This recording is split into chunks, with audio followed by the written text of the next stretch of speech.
tonight. Just the facts, ma'am. That's what we're interested in. Congress is preparing for a full House vote as Democrats lay out their case for impeachment. And the president blasts back, highlighting the latest on the truce in the U.S.-China trade war.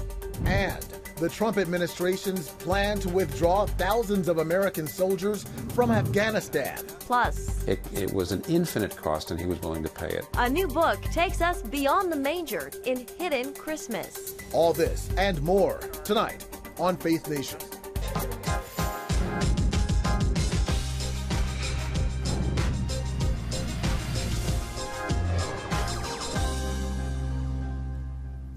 A major vote on impeachment happening this week in Washington. Welcome to Faith Nation. I'm Jenna Browder. And I'm Eric Phillips in for John Jessup. Tonight, it is a big week on Capitol Hill as the House of Representatives prepares to impeach President Donald Trump on Wednesday. It looks like Democrats with a majority have the votes. The question then becomes, what will the Senate do? Here with us now is CBN News White House correspondent Ben Kennedy from the White House, veteran journalist Ray Suarez, and CBN News Capitol Hill correspondent Abigail Robertson reporting from Congress. We begin with Abby on Capitol Hill. And what are you hearing ahead of this week's vote? Well, Eric, it looks like President Trump will become the third president in American history to be impeached by the House. Now, in the Senate, it looks like he might be acquitted in the inevitable Senate trial at the beginning of next year. But the battle is already on over how that process is going to play out.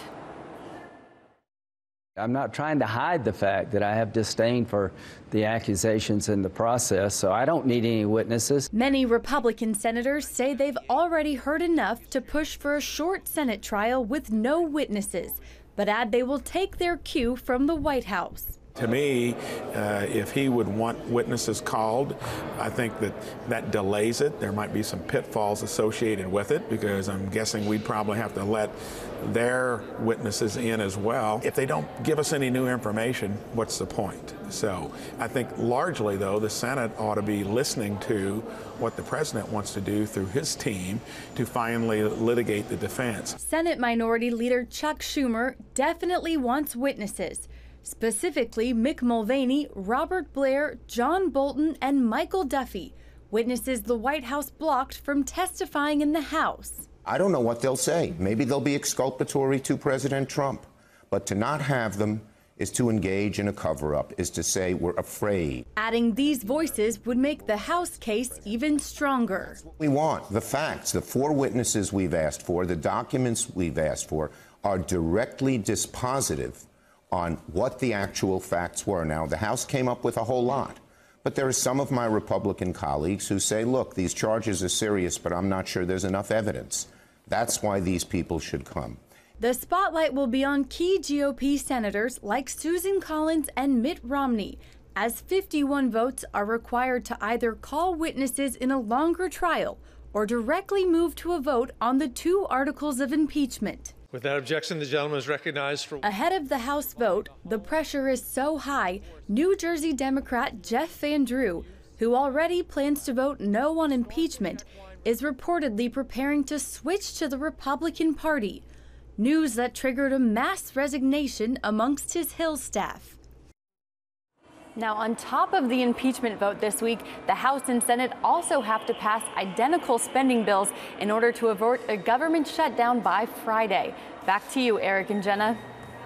All right, Abby, thank you. Meanwhile, the U.S.-China trade war is one step closer to a truce, both countries reaching a Phase 1 agreement. Under the deal, President Trump has called off new tariffs on China goods. CBN News White House correspondent Ben Kennedy joins us to explain. Ben, good evening. Well, good evening, Eric and Jenna. This agreement will likely help smooth a global economy that's been shaken for almost 2 years. But back closer to home, it appears one of the big winners is the American farmer. But let me make no mistake about it. The deal is done. The deal is completed. President Trump's economic advisor, Larry Kudlow, touting a Phase 1 deal with China. Just how growthy this deal is. And, you know, it covers IP, and it covers tech transfers, and it covers financial services, and it covers currencies and so forth. It also suspends tariffs on $160 billion worth of Chinese goods, including clothing, footwear, and smartphones. In return, China has agreed to buy billions of agriculture products, nearly doubling U.S. exports over the next 2 years. And I say affectionately, the farmers are going to have to go out and buy much larger tractors, because it means a lot of business, a tremendous amount of business. This is the second trade victory for Trump in a week after the House announced it will approve the USMCA trade deal with Canada and Mexico. If we're going to be competing, we need to be stronger. We would get a better agreement with China if we had the USMCA done. We would be in a stronger position. Critics of this Phase 1 deal, however, claim it doesn't commit China to serious structural reforms. In a tweet directed at the president, Senate Minority Leader Chuck Schumer wrote he has sold out for a temporary and unreliable promise from China to purchase some soybeans. Ultimately, whether this whole agreement works is going to be determined by who's making the decisions in China, not in the United States. If the hardliners are making the decisions, we're going to get one outcome. If the reformers are making the decisions, which is what we hope, then we're going to get another outcome. Now, signing of the agreement is expected during the first week of January. Then President Trump says Washington and Beijing will begin negotiating the second phase, and details of that are more to come. Jen, Eric? All right, Ben, thank you. Well, joining us now is veteran journalist Ray Suarez, host of the nationally syndicated radio shows New York Now and World Affairs. Ray, good to have you. Thanks for being here. Great to be back. Definitely good to have you here. Well, talk to us about how far you think the president will take these trade negotiations with China. I mean, how much of a political gamble is it for him? Not doing anything is a gamble, too, as American shoppers head into big box retail stores and find the many things that come from China are more money, especially at a sensitive holiday shopping time. He wants these things off the table, and you know, the House of Representatives, led by Democrats, wants them off the table, too, because they don't want to be open to the accusation that they're holding up the operation of government in order to put forward the impeachment. So, USMCA off the table, trade with China off the table. You can't accuse us of not doing our work. Well, we want to talk about the USMCA, but first, impeachment. So Axios, they did this focus group study, and it was interesting. They talked to swing voters in Michigan, and these voters, they said essentially that they are sticking with President Trump. You know, Ray, this is, you know, it's a small study. It's not a poll, but this does seem significant. Just released an NPR PBS Marist poll that shows that even though President Trump has about a 42-43% approval rating overall, his approval among Republicans is north of 91%. So they are solid. They're sticking with the president. And interestingly, the pollsters asked both people who disapproved and approved of President Trump, is there anything that could come out that could dissuade you from your disapprove or approve position? And 2/3 of them, Republicans and Democrats, said nothing could come out that could make me change my mind. No, both sides are dug in. Yeah, well, you know, on that fact alone, let's talk about Congressman Jeff Van Drew, who is now saying he's going to switch to the Republican Party over this issue of impeachment. It would appear he's changed his mind. And how concerning is this for Democrats? In the 1990s, several Democrats became Republicans around the time of the Gingrich Revolution, both in the House and the Senate. They had good careers because most of them were in states that were starting to trend red. New Jersey is blue, blue, blue. But Congressman Van Drew's district, more rural, more farm-centered, more purple, he may be looking at the way the tide is turning where he lives and realizing that his congressional career could be on the line if the Democrats move ahead aggressively with impeachment. Senate Minority Leader Chuck Schumer, he wants to call 4 witnesses if the impeachment trial does go to the Senate. These are witnesses House Democrats could have called if they weren't so concerned with the speed, if they weren't concerned about getting this done quicker. Ray, did Democrats miss their chance? I mean, was the House trial their opportunity to make their case for impeachment? They want the impeachment trial to be long in the rearview mirror by the time Election Day 2020 comes. But trying to tell the story of what happened with the United States, Ukraine, and Russia without calling John Bolton is nearly an impossibility. And Mick Mulvaney, who inadvertently or advertently, said, yeah, there was a kind of a quid pro quo, and it happens all the time in foreign affairs. You can bet they want to hear from them both. Will there be stomach for a constitutional battle over whether executive branch men can be forced to testify? That's the interesting part.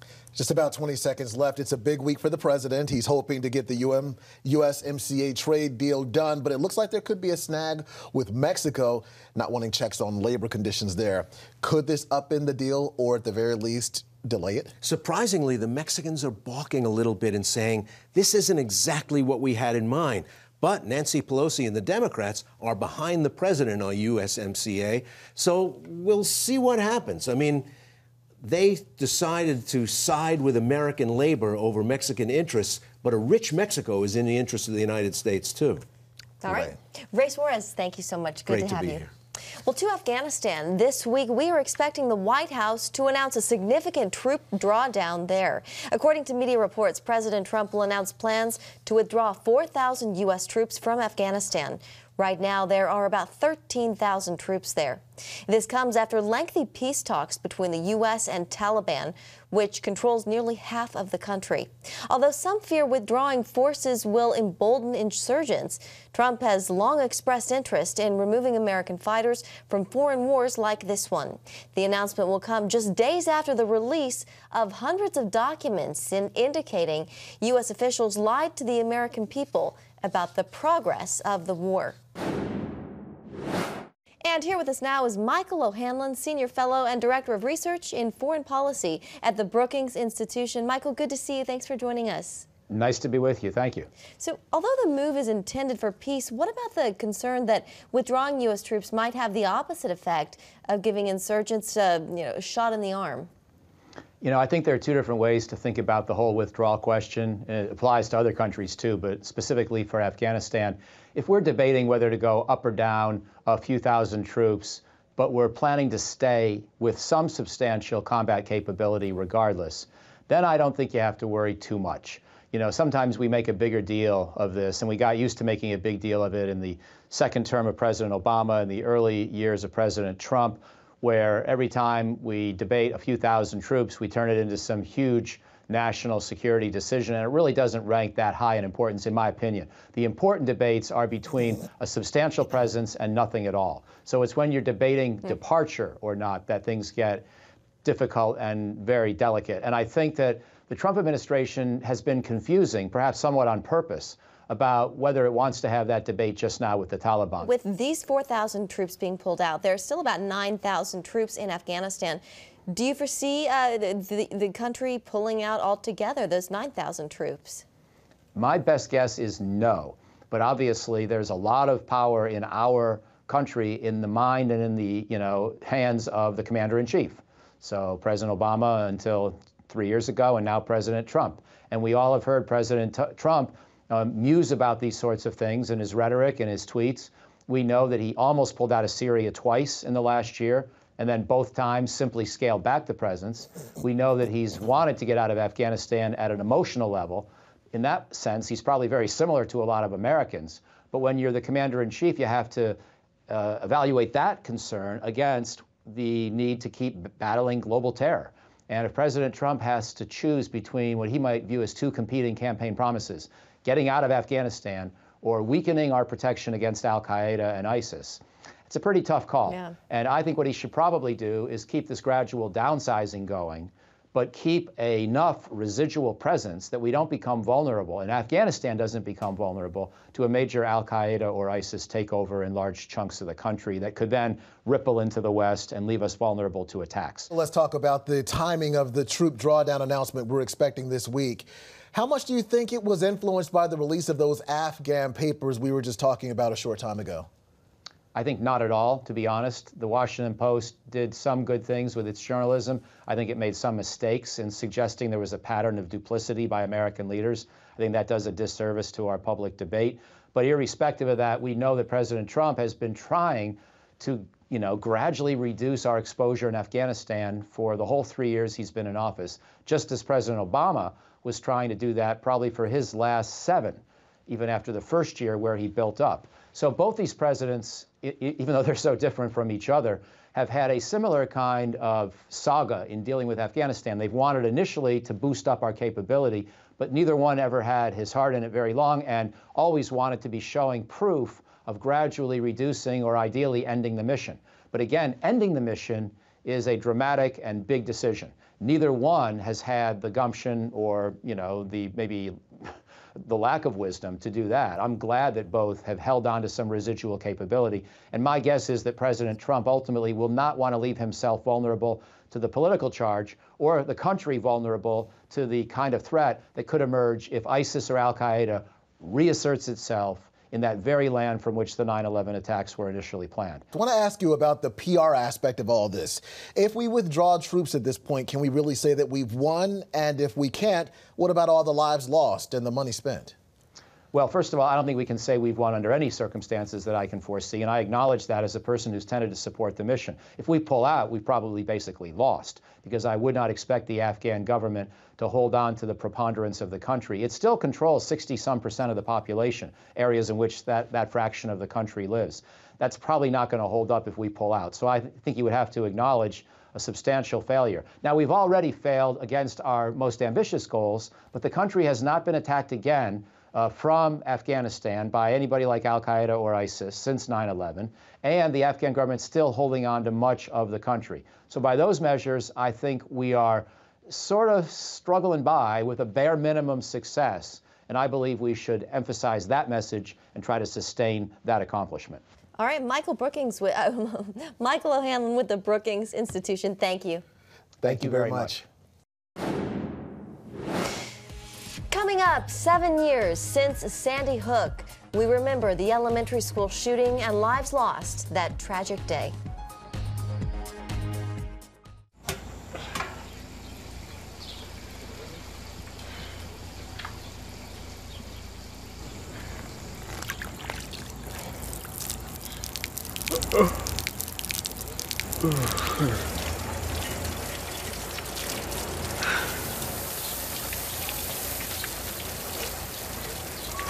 Life is better with a good night's sleep.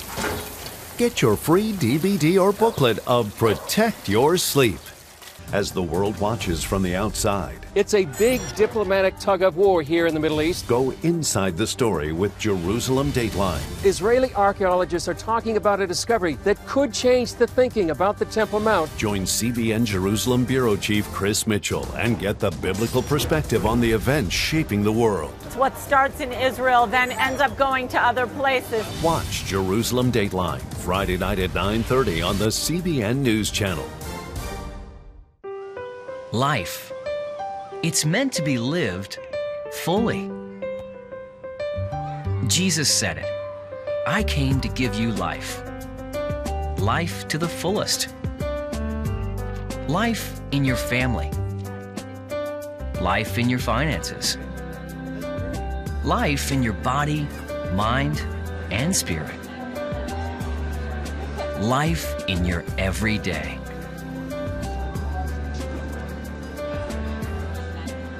At CBN.com, we're taking what Jesus said seriously. We're here to help you discover life. Life. Live it fully. CBN.com.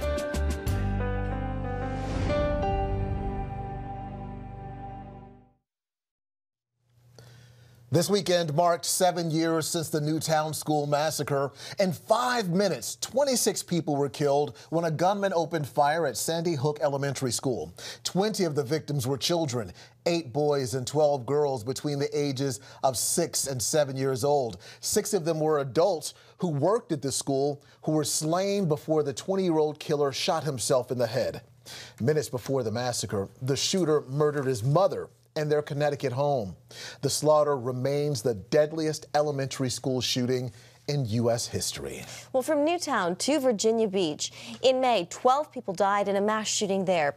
And after, the city of Virginia Beach came together to raise money for the families of the victims. CBN contributed to this fund thanks to the generous donations from viewers like you. And Congress just passed legislation to make sure those gifts are tax deductible. Here again is Abigail Robertson. As many different families prepare to spend their first Christmas missing loved ones lost in Virginia Beach's tragic shooting last May, Congress is giving them a gift by passing a bill to help provide financial relief to the victims' families. The incredible thing that happened was the outpouring not only from Virginia Beach, but from across the Commonwealth. About $4.5 million was raised in the aftermath of the shooting to help fund funeral costs and other financial needs. But Senator Mark Warner tells CBN News there was a small problem. The folks who originally set up this very worthy foundation, by the nature of naming the actual beneficiaries, which would be the families of the folks who were killed, that it violated certain IRS rules. The recently passed Virginia Beach Strong Act helps ease the tax burden on both donors and recipients. The close to $4.5 million will now get the full tax deductibility status that it deserves. Warner says in the future he hopes there will be more bipartisan legislation to address gun violence. I do think no matter where people fall on the political spectrum, we ought to find at least some common areas to come together. So if we can even just prevent one of these tragedies in the future, I think we'll have taken a small step forward. With the bill passed in both the House and Senate, Warner says he's hopeful President Trump will sign it into law by Christmas. Reporting from Capitol Hill, Abigail Robertson, CBN News. On October 1st, 1961, history was made when a tiny station began transmitting the first signals of the Christian Broadcasting Network. CBN, the Christian Broadcasting Network. And now, a new era has begun with the all-new CBN News Channel. Just moments ago, the Iron Dome intercepted an incoming rocket right on the Gaza border. And ministering in this area, spiritual warfare is definitely involved. A 24/7 news network, bringing you the news you want from a source you can trust. In Kenya, 40% of the medical services are actually provided by these Christian hospitals. Let's talk about the economy. Believers here are joining together to win people to Jesus Christ. All your favorite shows now in one place. Go to CBNNewsChannel.com to find out how to get the CBN News Channel on your TV all day, every day. CBN News.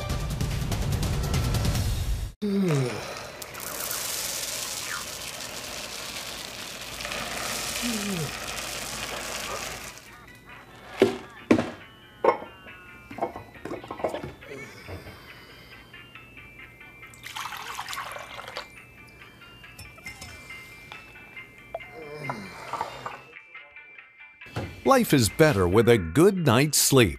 Get your free DVD or booklet of Protect Your Sleep today. Life. It's meant to be lived fully. Jesus said it. I came to give you life. Life to the fullest. Life in your family. Life in your finances. Life in your body, mind, and spirit. Life in your everyday. At CBN.com, we're taking what Jesus said seriously. We're here to help you discover life. Life. Live it fully. CBN.com. Popular New York City pastor Tim Keller goes way beyond the manger in his new book, Hidden Christmas. As Paul Strand reports, Keller puts the Christmas story into the widest possible context. God's courageous, infinite sacrifice to save humans' darkened souls. The world is a dark place, spiritually, and there needed to be some kind of light that came into the world. Jesus is the light of the world.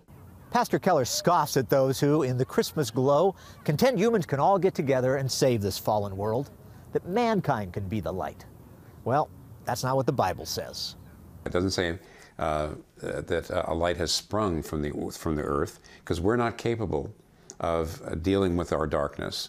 We need to have light from outside that comes and dispels the darkness. Keller points out how a teenager, in her obeying and submitting to carrying Jesus, became a model to all who want to bring Christ into themselves and see him do wonders. We're all like Mary in that if we say to God, I am the handmaiden of the Lord, let it be unto me according to thy will, God's going to do great things in the world through us. The New York City pastor quotes from the carol, O Little Town of Bethlehem. Cast out our sin and enter in, be born in us today. There is a sense in which Christ is formed in us when we submit ourselves in faith and repentance to God. In Hidden Christmas, Keller explains, Christmas and the Incarnation mean that God went to infinite lengths to make himself one whom we can know personally. He became subject to hunger, to weariness. He became subject, obviously, to torture and to death. And there is no other religion that says that. There's no other religion that says the creator God of the universe became a human being and went through all the same things we go through. Keller also writes, no other religion has a God who needed courage. Jesus could save us only by facing an agonizing death. He became mortal and vulnerable so that he could suffer, be betrayed, and killed. He faced all these things for you, and he thought it worth it. We have a God who loved us so much that he was willing to need courage and to face suffering and death for us. It was an infinite cost, and he was willing to pay it. And he loves you so much, he'd do it all just for you. Paul Strand, CBN News, by the Capitol Christmas tree.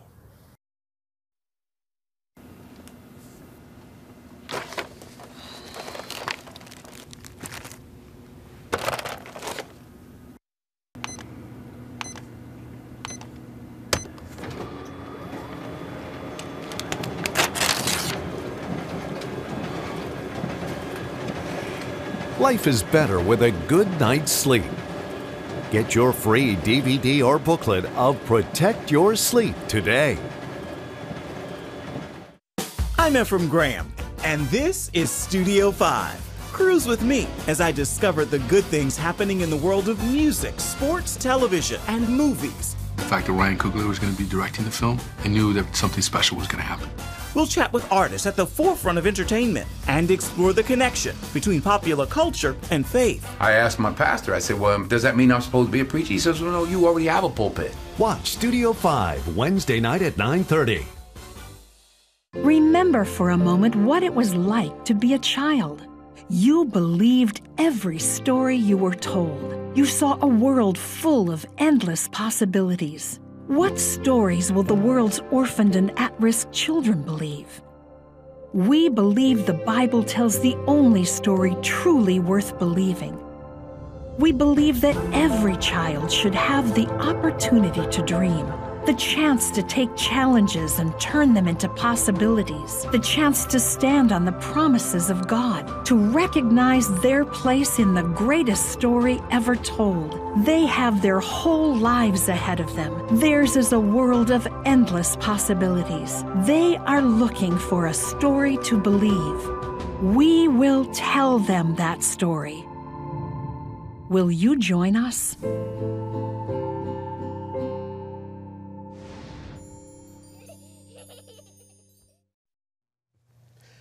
75 years ago today, over 400,000 German troops marched into Belgium. Yeah, the Battle of the Bulge was one of the bloodiest battles in World War II. Veterans and world leaders gathered in Bastogne, Belgium to honor those killed in the desperate conflict. More than 10,000 U.S. troops and more than 60,000 German soldiers lost their lives fighting. That'll do it for us tonight. We'll see you back here tomorrow night.